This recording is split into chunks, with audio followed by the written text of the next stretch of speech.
Class 9th का chapter 1 देख रहे हैं, बेसिक्स ऑफ इंटरनेट। आज हम लोग जितने भी हैं, मैक्सिमम लोग इंटरनेट पे हैं, हमारे जीमेल के अकाउंट हैं, हम लोग गूगल पे चीजें सर्च करते हैं। हमें ग्लोब में क्या हो रहा है, हमें नॉर्थ कोरिया के बारे में पता है, हमें यूएस के बारे में पता है, इवन हमको अफ्रीकन कंट्रीज में के इंटरनल कंट्रीज में क्या हो रहा है हमें पता है, क्योंकि हम टेक्नोलॉजी के वर्ल्ड में रह रहे हैं। और क्योंकि इंटरनेट हमारे पास है, या एक तरीके से कहिए कि कनेक्टिविटी है आपके पास, तो हमारे लिए ग्लोब एक घर हो गया है। हम कहीं भी किसी भी तरीके की जानकारी ले सकते हैं, जान सकते हैं, अपनी राय दे सकते हैं और किसी की राय सुन सकते हैं। 1969 में इंटरनेट की उत्पत्ति हुई, इवॉल्व हुआ। और देखिए कि जैसे बूंद बूंद सागर बनता है, तो इंटरनेट जिस तरीके से शुरू हुआ, उसका जो प्रोजेक्ट का नाम था, एक प्रोजेक्ट शुरू किया गया, उसको कहा गया ARPANET, advanced research project agency network. यहां इससे पहले भी कुछ चीजें थी, लेकिन यहां पर कहा गया कि एक काम करते हैं कि जो चीज अभी यहां चल रही है, इसको और थोड़ा आगे बनाया जाए। ARPANET, DARPA इस तरीके से आया। फिर उसके बाद उन्होंने कहा कि यूनिवर्सिटीज के साथ जोड़िए, क्योंकि जब तक डिफेंस का काम या डिफेंस की चीजें, क्योंकि डिफेंस का काम दूसरा है, वो लोग हमारे पास जो डिफेंस में लोग हैं वो जानते हैं किस तरीके से अपने देश की रक्षा करनी है, लेकिन यूनिवर्सिटीज में जो लोग हैं वो जानते हैं कि उनके लिए सामान कैसे बना के देना, उनके लिए आर्मामेंट्स कैसे बनाना है। अगर भारी मेरे पास मैं कपड़ा पहन रहा हूं, एक सोल्जर है जो 10 किलो का वजन लेके जा रहा है, तो काम नहीं बनेगा। यूनिवर्सिटीज के जो महानुभाव हैं वो 10 किलो को 2 किलो कर सकते हैं। तो इस तरीके से कनेक्टिविटी बनानी शुरू हुई। इसके बाद क्या हुआ कि जैसे यूनिवर्सिटीज में गए, अब इंजीनियर्स हैं वहां पर, यूनिवर्सिटी में साइंटिस्ट है, स्टूडेंट्स है, रिसर्चर्स है, उन्होंने क्या किया, इसका एक बहुत बड़ा अच्छा उपयोग किया। उन्होंने अपनी इंफॉर्मेशन वगैरह, मैसेजेस वगैरह आदान प्रदान करना शुरू कर दिया। अब जो आदमी यहां बैठा हुआ है, मैं यूएस की अगर बात करूं, क्योंकि ये यूएस में हुआ था, यूएस इतना बड़ा है, एक एग्जांपल लेता हूं। जो आदमी यहां बैठा है वो इसके बारे में जान रहा है, इसको इंफॉर्मेशन दे रहा है, इससे मैसेज ले रहा है। जो आदमी, मतलब एक समय जब मैं 2000 की बात करता हूं, या 97 98 की बात करता हूं, 15 रुपए इनकमिंग कॉल के लगते थे, इनकमिंग कॉल के, आउटगोइंग नहीं, इनकमिंग कॉल के 15 रुपए लगते थे हिंदुस्तान में। वो सिचुएशन आ गई कि आप इंफॉर्मेशन एक्सचेंज कर पा रहे हैं, इजीली कर पा रहे हैं, थोड़ा डेटा सर्विस आ गई तो थोड़ा सस्ता भी हो गया। तो 1990s में जो इंटर नेटवर्किंग हुई ARPANET की, NSF नेट की, ये भी एक नेटवर्क है। देखिए, अलग एक तो नहीं कोई बना रहा है, डिपार्टमेंट ऑफ डिफेंस भी कुछ कर रहा है, बाकी लोग भी कुछ कर रहे हैं। तो इंटर नेटवर्किंग हुई, या आपस में जुड़ाव हुआ ARPANET और NSF नेट, और बाकी और प्राइवेट नेटवर्क्स भी थे, उन सबको मिला के इंटरनेट बना। 1990 की बात कर रहा हूं मैं। तो इंटरनेट एक ग्लोबल नेटवर्क हो गया कंप्यूटर नेटवर्क्स का। यानी कि इसमें है क्या, इसमें है तो कंप्यूटर ही, बीच में कुछ सर्वर होंगे, कुछ वर्कस्टेशन होंगे, कुछ नॉर्मल पीसीज होंगे, ये आपस में सब कनेक्टेड है। कनेक्टेड इस तरीके से है, मैं आपको आगे हम इस पे बहुत सारी चर्चा करने वाले हैं। तो बहुत सारे कंप्यूटिंग डिवाइस एक साथ एक उस पे काम कर रहे हैं, इंफॉर्मेशन आदान प्रदान कर रहे हैं। तो जैसे मैंने आपको बताया, डेस्कटॉप कंप्यूटर हो, मेन फ्रेम हो, जीपीएस यूनिट्स हो, सेल फोन्स हो, कार के अलार्म हो, वीडियो गेम कंसोल्स हो, ये सारे के सारे नेटवर्क से कनेक्ट हो गए। नेटवर्क से कनेक्ट का मतलब केवल ये है कि डेटा का आदान प्रदान, डेटा सर्विस। जब आप फोन करते हैं, बात करते हैं, तो वो वॉइस कहलाता है। जब आप व्हाट्सएप पे बात करते हैं, फेसबुक पे बात करते हैं, तो वो डेटा कहलाता है। World wide web, world wide web क्या है, कहां से इसकी शुरुआत हुई? वर्ल्ड वाइड वेब, इनको टिम बर्नर्स ली साहब ने 1989 में बनाया, इसको इन्वेंट किया। 1995 में पहला कनेक्शन बनाया गया, जिसको आज हम इंटरनेट के नाम से जानते हैं। 1990 के अंत में पहला वेब पेज बनाया गया, सर्व किया गया। बनाना तो पहले से गया होगा, सर्व किया गया। अप्रैल 1993 में जो WWW है, वर्ल्ड वाइड वेब टेक्नोलॉजी, वो सबको अवेलेबल हो गई फ्री ऑफ कॉस्ट, यानी कि रॉयल्टी फ्री बेसिस पे। उसके बाद से नक्शा बदल गया वर्ल्ड का, जहां तक आपके वेब का सवाल है। वेब ने नक्शा बदल दिया। ये सबसे पावरफुल जो इंटरनेट है वो, अब वेब बताऊंगा, इसके प्रोटोकॉल भी हम डिस्कस करेंगे। तो सबसे पावरफुल कम्युनिकेशन मीडियम हो गया वर्ल्ड का, जो आज तक हमने नहीं देखा। वर्ल्ड वाइड वेब, पूरे विश्व, वाइड मतलब उसका जो रीच है पूरे विश्व में है, और वेब जाल, पूरे विश्व में फैला हुआ जाल। तो ग्लोबल वेब, इसे हम इंटरनेट कहते हैं। इससे हम आप आपस में कम्युनिकेट करते हैं, और इसको हम कहते हैं world wide web, global web, world wide web. तो इंटरनेट एक बहुत आसान और बहुत फास्ट तरीका है ताकि हम इंफॉर्मेशन आपस में बांट सके, और ये एक पैराडाइम शिफ्ट है इंफॉर्मेशन में। इसी के बाद आईसीटी वगैरह आए, इसका नाम आईसीटी वगैरह दिया गया, क्योंकि अब यहां पर इंफॉर्मेशन एंड कम्युनिकेशन टेक्नोलॉजी आ गई। पहले कंप्यूटर साइंस बोलते थे, फिर कंप्यूटर साइंस का इंफॉर्मेशन टेक्नोलॉजी बना, अब आईसीटी बना, ऐसे अलग अलग विधाएं निकल के आई कंप्यूटर साइंस से।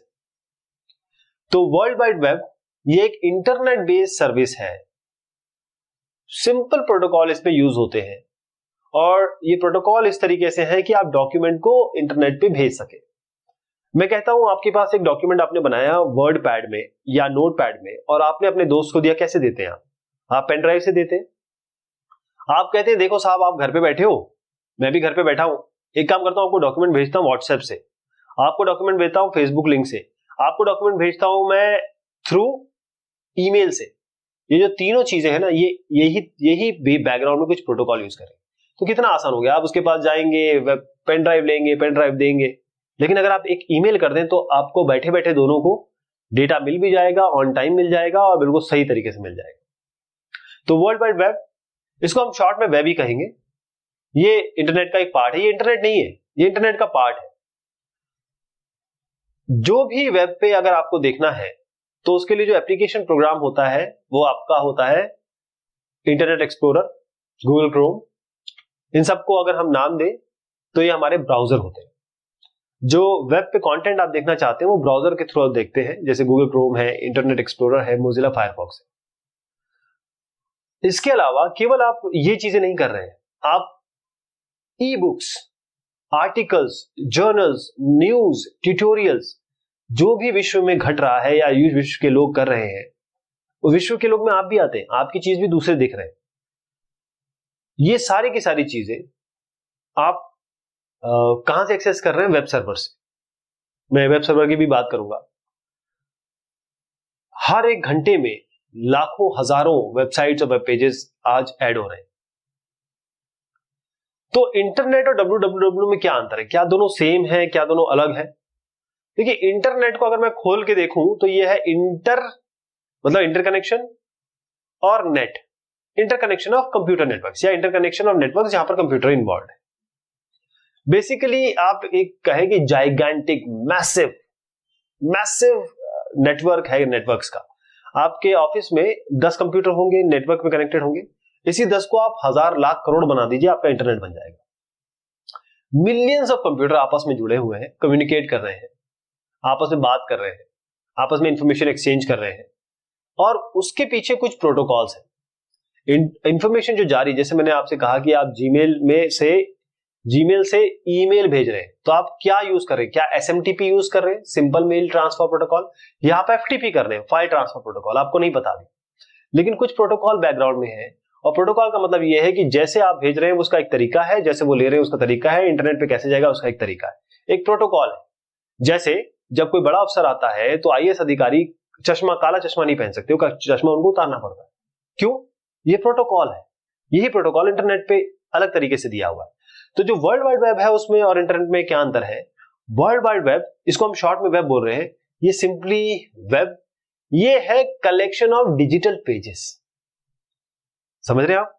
मैसिव कलेक्शन, बहुत सारा डिजिटल पेज, डिजिटल कंटेंट है ना, पेजेस की बात मैं करूंगा। ये तरीका है, ये चीज massive collection of digital pages ही हम वर्ल्ड वाइड वेब कह रहे हैं, ताकि हम इंफॉर्मेशन गेन कर सके इंटरनेट पे। www ये हुआ। तो वेब यूज करता है, वर्ल्ड वाइड वेब यूज करता है HTTP प्रोटोकॉल। बस ये ध्यान रखिएगा कि वर्ल्ड वाइड वेब मतलब सीधी सी बात है HTTP प्रोटोकॉल। अब ये HTTP प्रोटोकॉल HTTPS हो गया है। S का मतलब होता है क्योंकि इसमें SSL secure socket layer, HTTPS, S मतलब होता है सिक्योरिटी के लिए। तो आप आजकल जो जितनी भी वेबसाइट देखेंगे वो स्टार्ट होती है HTTP से नहीं, HTTPS से, फिर उसके बाद कॉलन के आगे जो आता है वो मैं आप उसके बारे में बात करेंगे।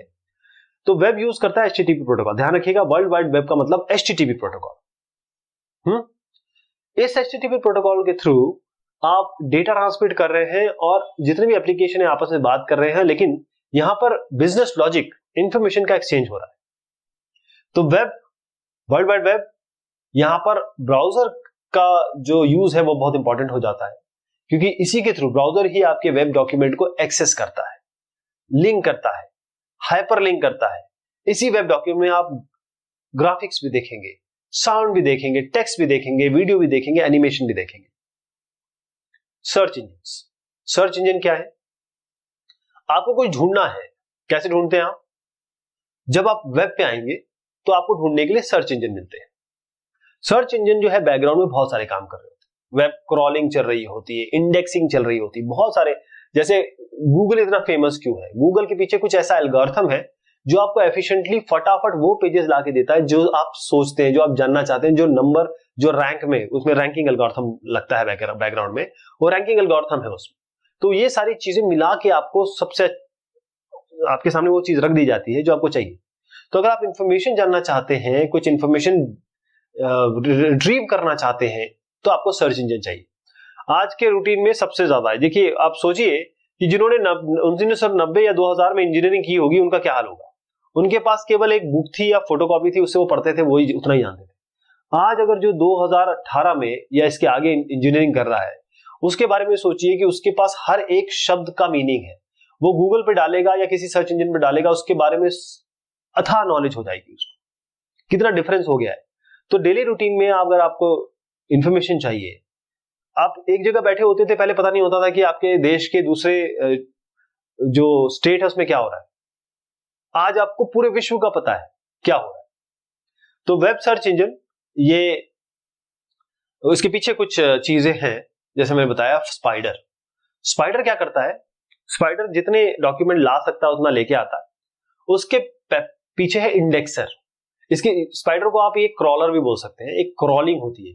क्रॉलिंग मतलब हर जगह वो जाता है, हर जगह ढूंढता है मेरे काम की चीज। जैसे एक डॉक्यूमेंट में गया, डॉक्यूमेंट में कहा कि ये मेरे काम की चीज है ना? जो यूजर ने मांगा, जैसे यूजर ने कहा कि FAT ढूंढना चाहता है वो। अब फैट मोटा भी हो सकता है, फैट फाइल एलोकेशन टेबल भी हो सकता है ना? दो चार चीजें हो सकती हैं। तो वो जाके उसको ढूंढेगा और फैट के आगे और पीछे जो चीज है उससे वो मैच कराएगा और उस डॉक्यूमेंट को लाके इंडेक्स करेगा। फिर उसके बाद इंडेक्सर क्या होता है? वो इस डॉक्यूमेंट को रीड करेगा और इंडेक्स जो भी वर्ड्स आपने दिए हैं उसके हिसाब से उसको रैंक करेगा और उसको रखेगा। तो हर एक सर्च इंजन, इसके पीछे जैसे मैंने बताया एक एल्गोरिथम है, बहुत बड़ी एल्गोरिथम है। इसी कारण से गूगल आज इतना बड़ा है, क्योंकि वो एल्गोरिथम का ही सब कुछ है खेल। वो जो बैकग्राउंड में एल्गोरिथम चल रहे हैं वही सब कुछ है। तो जो आप शब्द दे रहे हैं उस शब्द के हिसाब से क्या निकल के आ रहा है, जो चीज निकल के आएगी वो एज ए डॉक्यूमेंट आपके सामने आएगा। बेसिक चीज है आपके कीवर्ड्स। वो कीवर्ड्स उसमें मिलेंगे, उस कीवर्ड की ऑलरेडी रैंकिंग हो चुकी होगी और उस रैंकिंग के हिसाब से चीजें लेके आएंगे। तो सर्च इंजन कुछ इस तरीके से काम करता है। सबसे पहले वेब क्रॉलिंग होती है, फिर इंडेक्सिंग होती है, फिर सर्चिंग होती है। वेब क्रॉलिंग में क्या होता है कि जो वेब सर्च इंजन किस तरीके से काम करते हैं, वो ऐसा नहीं होता कि आप जब गूगल पे यहां पर कुछ लिख रहे हैं तो वो उस समय जाके पूरे विश्व के सारे जगह पे डॉक्यूमेंट जहां जहां रखे वहां चेक करता है। ऐसा नहीं होता। अगर ऐसे करने लगे तो इसको फिर हजारों साल लग जाएंगे, वो पॉसिबल भी नहीं है। करते क्या है इसमें, ये वेब सर्च इंजन एक इंफॉर्मेशन स्टोर करके रखते हैं और इंफॉर्मेशन हमेशा अपडेट होती रहती है। ध्यान रखिएगा, आप बोलेंगे कि एक बार इंफॉर्मेशन स्टोर कर दिया फिर क्या होता है? ये तो इंफॉर्मेशन फिर दूसरी इंफॉर्मेशन कैसे डलेगी, वो कैसे इस पे सर्चिंग में आएगी? तो वेब सर्च इंजन क्या करते हैं, इंफॉर्मेशन रखते हैं, इंफॉर्मेशन स्टोर करते हैं अलग अलग वेब पेजेस के बारे में। और ये जो पेजेस है, जैसे ये पेज है, ये पेज है, ये पेज है, इनको हम रिट्रीव करते हैं वेब क्रॉलर के थ्रू। वेब क्रॉलर ये इन डॉक्यूमेंट को लेके आता है। अब ये वेब क्रॉलर क्या करता है, वेबसाइट की लिंक को फॉलो करता है। ये लिंक यहां गई, ये लिंक यहां गई, उन लिंक के हिसाब से। मान लीजिए आपको शब्द चाहिए, उस शब्द से आप आगे गए और आगे गए, जहां पर वो तीनों शब्द जो आपने सर्च इंजन में डाले हैं वो मैच कर गए। तो वो वेब क्रॉलिंग क्या करता है, हर एक सर्चिंग के हिसाब से एक लिंकिंग के हिसाब से आपको वेब पेज एक बना के रखता है। तो वेब क्रॉलर को जैसे मैंने कहा कि वेब स्पाइडर भी कहते हैं। उसके बाद होती है इंडेक्सिंग। इंडेक्सिंग का क्या मतलब है, इसको वेब इंडेक्सिंग भी कह रहे हैं।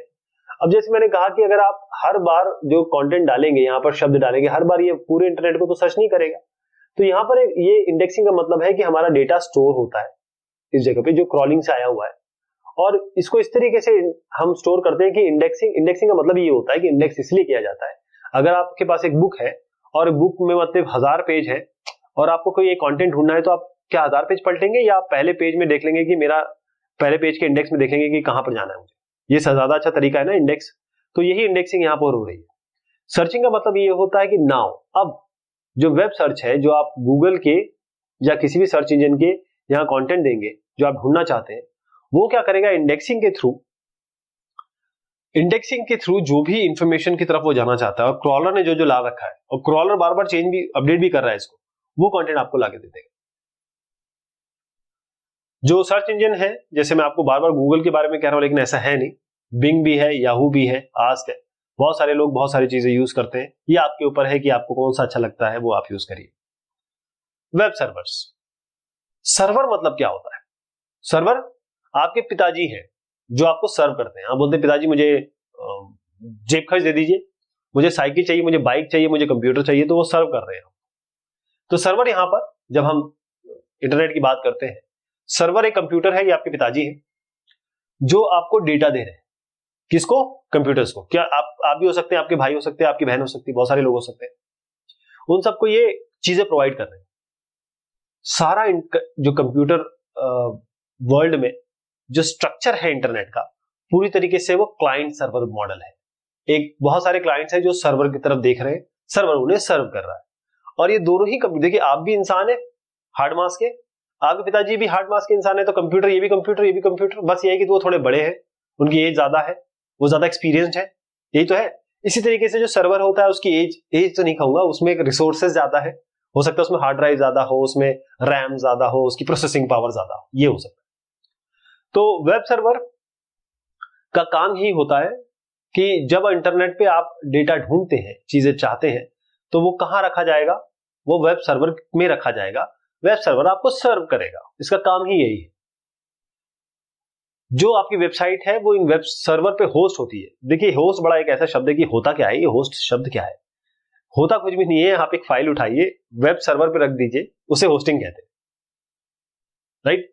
आप देखिए, ये होस्टिंग का शब्द इसलिए बना क्योंकि आप केवल वेबसाइट रख नहीं रहे हैं, वेबसाइट ही नहीं इससे एक्सेस कर रहे हैं, आप वेब सर्वर के थ्रू गेमिंग भी कर रहे हैं, आप इंटरनेट में गेमिंग भी कर रहे हैं, डेटा स्टोरेज भी कर रहे हैं, आप बिजनेस एप्लीकेशन भी चला रहे हैं। तो ये इंटरनेट हुआ आपका, आपके क्लाइंट्स हैं, आप कोई भी ऑपरेटिंग सिस्टम का क्लाइंट हो सकता है, आप अपने टैबलेट पकड़े हुए हैं, आपके पास लैपटॉप है, या आप सिंपल पीसी पे काम कर रहे हैं, हो सकता है या विंडोज पे चल रहा हो। ये इंटरनेट के थ्रू आप वेब सर्वर पे जा रहे हैं। वेब सर्वर, जैसे मैंने कहा कि web server is not a machine, ध्यान रखिएगा, वेब सर्वर कोई मशीन नहीं है। वेब सर्वर एक सॉफ्टवेयर है जो एक बहुत ही जायगेंटिक दमदार मशीन पे होना चाहिए, ये इसकी रिक्वायरमेंट है। अगर आप कहें मैं इसको वेब सर्वर बना दूं, तो मैं कहूंगा बिल्कुल बना सकते हैं आप, ऐसा कोई लिमिटेशन नहीं है कि आप इसको वेब सर्वर नहीं बना सकते। लेकिन क्या आप इससे ये तीनों को कनेक्ट करेंगे और ये इनको सर्व कर पाएगा, ये एक सवाल है। अगर ये इनको सर्व कर सकता है तो आप इसको वेब सर्वर बना दीजिए, आपको केवल इसमें वेब सर्वर जो आपका सॉफ्टवेयर है वो डालना पड़ेगा। यहां पर जो सिस्टम है, वो ये मशीन जो आप देख रहे हैं वो सर्वर इसलिए है क्योंकि इसमें बहुत सारी टेक्नोलॉजीज लगी हुई है जो वेब सर्वर को या सर्विंग को आपके फैसिलिटेट करती है, इसलिए आप इसको इतना बड़ा देख रहे हैं। जबकि वेब सर्वर अपने आप में केवल एक सॉफ्टवेयर है। हार्डवेयर जो आप देख पा रहे हैं वो इसलिए क्योंकि वो सॉफ्टवेयर को सपोर्ट करना है। जैसे डेटाबेस यहां पर है, डेटाबेस को हैंडल करना, डेटाबेस की चीजों को रखना। आप मान लीजिए डेटाबेस अगर पूरे फेसबुक का देख लें तो ट्रिलियन और मिलियन और कितना, तो मैं शायद वो नंबर भी नहीं बता सकता हूं आपको, जितना डेटा वो स्टोर करते हैं, या गूगल जितना स्टोर करता है। तो जो प्राइमरी काम है वेब सर्वर का, वो आपका है केवल वेब पेज देना। प्राइमरी काम ये है, ये इसका प्राइमरी काम। तो आप क्या करेंगे, एक ब्राउजर खोलेंगे, यहां पर HTTP के थ्रू आप कुछ बोलेंगे कि मुझे आप ये लिंक दे दीजिए। HTTP कोई नाम दे देंगे, www.myuniversity.com, है ना, HTTP के थ्रू। अब जब आप सर्वर से मांगेंगे, वो देखिएगा HTTP की रिक्वेस्ट आई है, वो इसको रिस्पॉन्ड करेगा। तो जो वेब पेज होंगे उसमें आप इमेजेस देखेंगे, स्टाइल शीट, स्क्रिप्ट, बहुत सारी चीज देखेंगे आप, एनिमेशन, वीडियो सब देख पाएंगे। अब सर्वर सॉफ्टवेयर क्या है? वेब सर्वर, जिसको हम HTTP सर्वर भी कहते हैं या एप्लीकेशन सर्वर भी कहते हैं। वेब सर्वर और एप्लीकेशन सर्वर में बहुत डिफरेंस है। अभी हम इसको एक कह रहे हैं, लेकिन वेब सर्वर का काम एंटायरली मतलब एप्लीकेशन सर्वर का बहुत ज्यादा काम है, वेब सर्वर का एक छोटा काम है। ये अगर मैं एप्लीकेशन सर्वर कहूं तो वेब सर्वर इसका एक पार्ट है, बस ये समझ लीजिए। तो वेब सर्वर, जिसको हम HTTP सर्वर और एप्लीकेशन सर्वर भी कह रहे हैं, लेकिन एप्लीकेशन सर्वर फिर से मैं बताऊं कि वेब सर्वर नहीं है। एप्लीकेशन सर्वर एक बड़ा रूप है वेब सर्वर का। ये केवल वो वाले सर्वर हैं जो आपको HTTP रिक्वेस्ट ऑनर करते हैं। बहुत इंपॉर्टेंट बात कह रहा हूं मैं आपको कि HTTP ही जो हाइपर टेक्स्ट ट्रांसफर प्रोटोकॉल का जो रिक्वेस्ट है, अगर आप कोई भी वेब पेज को देखेंगे ऊपर, आप अभी अगर ब्राउजर खोल के कोई भी देखेंगे तो आपको उसके आगे HTTP जरूर दिखेगा या HTTPS दिखेगा। वो जो HTTPS है ना, उसको ऑनर करने के लिए वेब सर्वर होते हैं। तो जो HTTP है, हाइपर ट्रांसफर HTTP, ये डील करता है HTML से। यानी आपके पास डॉक्यूमेंट होंगे जो हाइपर टेक्स्ट मार्कअप लैंग्वेजेस में होंगे। HTML5 चल रहा है अभी। HTML5 के डॉक्यूमेंट्स होंगे, इमेजेस होंगे और बाकी वेब रिसोर्सेज होंगे। लेकिन ऐसा नहीं है, इसमें बहुत सारी चीजें अब इंक्लूड हो गई है। जैसे HTML में आप कैनवस डाल सकते हैं, 5 में वीडियो डाल सकते हैं, एनिमेशन डाल सकते हैं। जो कंटेंट है वेब सर्वर पे वो ऑलरेडी स्टैटिक कंटेंट है, या फिर उसको डायनेमिकली भी जनरेट कर सकते हैं। डायनेमिकली जनरेट करना है तो फिर PHP, JSP ऐसी चीजें आएंगी। HTML एक स्टैटिक पेज होता है, HTML में चीजें नहीं होती, उसके बैकग्राउंड में आप और चीजें उस HTML में कोडिंग करते हैं ताकि आप चीजों को डायनेमिक बना सकें। तो अपाचे वेब सर्वर है, जैसे ये वेब सर्वर सॉफ्टवेयर में अपाचे वेब सर्वर है, ये HTTP वेब सर्वर है। जो अपाचे सॉफ्टवेयर फाउंडेशन है उन्होंने इसको बनाया था। ये फ्री और ओपन सोर्स वेब सर्वर है। इसको आप किसी भी ऑपरेटिंग सिस्टम में इंस्टॉल कर सकते हैं, चाहे लिनक्स हो, यूनिक्स हो, विंडोज हो, फ्री BSD हो, मैक OS हो, और बहुत सारे, मैं नंबर तो नहीं लिखूंगा क्योंकि नंबर ये चेंज होते रहते हैं। अभी जब आप इंटरनेट पे देखेंगे तो कुछ और आएगा। तो मैं ये कहूंगा कि बहुत एक अच्छा चंक जो प्रतिशत है वो अपाचे वेब सर्वर पे चलता है। अपाचे टॉमकैट की बारे में बात करें, देखिए सबके अलग अलग यहां पर साइन भी है। अपाचे टॉमकैट ये भी फ्री और ओपन सोर्स वेब सर्वर है और ये भी मैक्सिमम ऑपरेटिंग सिस्टम में चल सकता है। ये बनाया गया था सर्वलेट्स, JSP स्क्रिप्ट्स को सपोर्ट करने के लिए। इनके बारे में भी अगर कहीं मौका लगा तो बात करेंगे। और ये as a stand alone server भी काम कर सकता है। ऐसी लाइट, ये LIG HTTPD है, यहां पर आप देख पा रहे हैं। ये भी एक फ्री वेब सर्वर है जो डिस्ट्रीब्यूट करता है, जो फ्री BSD ऑपरेटिंग सिस्टम के साथ आता है। आप फ्री BSD ऑपरेटिंग सिस्टम करेंगे, वो अपने साथ ये वेब सर्वर ले आएगा। ये भी ओपन सोर्स वेब सर्वर है, फास्ट है, सिक्योर है, कम CPU पावर ये खींचता है और ये भी मैक्सिमम ऑपरेटिंग सिस्टम पे चल सकता है। जिगसॉ ये world wide web consortium server है। WWW मतलब ये है एक कंसोर्शियम है, एक ग्रुप है। ये ग्रुप जो कहता है ना वो लोग उसको मानते हैं। जैसे XML है, XML W3C की रिकमेंडेशन है। तो जो चीज एक पैराडाइम शिफ्ट ले रही है, जो एकदम स्ट्रांग हो गई है और जो आपको लगता है कि हाँ इंटरनेट पे यूज होनी चाहिए होगी, उसको W3C मान्य बनाता है। उसको जैसे ISI का हम ठप्पा देते हैं ना, वैसे W3C है। तो ये जिगसॉ भी ओपन सोर्स फ्री है, ये भी मैक्सिमम ऑपरेटिंग सिस्टम पे चल सकता है और ये जावा में लिखा गया है। इसके लिए क्या है कि PHP प्रोग्राम्स और CGI जो है कॉमन, ये इसके बारे में बात करेंगे, इन स्क्रिप्ट्स को भी ये चला सकता है। सर्वर सर्विसेज क्या क्या देते हैं, सर्वर का क्या क्या सर्विस आपको प्रोवाइड करते हैं? बहुत सारी सर्विसेज है इसमें। आजकल जितने भी सर्वर्स आप देख रहे हैं मैक्सिमम क्लाउड कंप्यूटिंग पे बेस्ड है। उसमें रिसर्चर हो, साइंटिस्ट हो, एंटरप्रेन्योर हो, ये सारे के सारे इस पे काम कर रहे हैं। तो क्लाउड कंप्यूटिंग क्या है? क्लाउड कंप्यूटिंग मतलब इस तरीके से क्लाउड मानिए, आपके बादल में जो आप ऊपर देखेंगे तो जो बादल है ना, उसी को समझिए ये एक डिस्ट्रीब्यूटेड कंप्यूटिंग है नेटवर्क पे, और बहुत सारे आपके कंप्यूटर जुड़े हुए हैं, वो एक साथ इसके साथ काम कर रहे हैं, एक साथ इसको डील कर रहे हैं। इसमें क्या होता है? Software as a service, infrastructure as a service, और ये अलग अलग चीजों से बना है। जैसे मैंने आपको 2 नाम लिए, तो आप क्या कर सकते हैं, आप क्यों इंफ्रास्ट्रक्चर अपने घर अपने ऑफिस में बनाए, आप इंफ्रास्ट्रक्चर को हायर कर लीजिए या खरीद लीजिए। सॉफ्टवेयर क्यों खरीदना, एक सॉफ्टवेयर 50 लाख का आ रहा है, आपका बजट ही मुश्किल से टर्नओवर ही मान लीजिए 5 लाख का है, तो सॉफ्टवेयर खरीद लीजिए कुछ समय के लिए। तो वो सब क्लाउड पे होता है, क्लाउड से आप खरीद सकते हैं और आप पर आवर, पर सेकंड, पर मिनट बेसिस पे ले सकते हैं इसको। अब आज रियल टाइम कम्युनिकेशन के लिए ये आपको बहुत ज्यादा मिलेगा ये कंप्यूटिंग कॉन्सेप्ट, क्योंकि आप यहां पर कंप्यूटिंग भी करवा रहे हैं। मशीन जब आप हायर कर रहे हैं, प्रोसेसर हायर कर रहे हैं, तो उस